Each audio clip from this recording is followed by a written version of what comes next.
వాదనలు వినిపిస్తూ కుప్పకూలిన అడ్వకేట్, హైకోర్టులో గుండెపోటుతో మృతి. అరే బాధాకరం. హైకోర్టులో మంగళవారం విషాద ఘటన చోటు చేసుకుంది.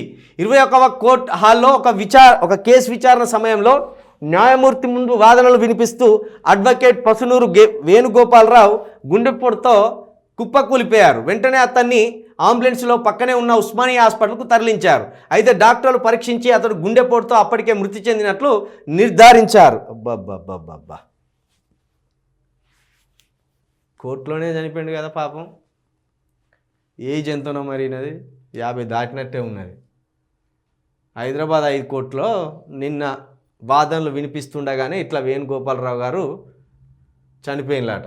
వాళ్ళ మన ఆంధ్రప్రదేశ్ ఎక్కడనో ఒక 45,000 రూపాయలకు గుండెపోటు రాకుండా ఒక ఇంజెక్షన్ వేస్తున్నట్టు సుమన్ టీవీలో ఎక్కడనో యాడ్ చూసిన నేను. కొంచెం అలాంటి సూచనలు కనుక ఎవరికన్నా అనిపిస్తే 45,000 రూపాయలు అట ఒక ఇంజెక్షన్ వచ్చిందట. అది వేసుకుంటేనట గుండెపోటు రాకుండా నియంత్రిస్తుందట. ఇట్లా చిన్న చిన్న వయసులో వస్తున్నాయి. మరి దేని వల్లనో, మరి వాతావరణమా, తినే ఫుడ్ వల్లనా, ఎట్లనా తెలియదు.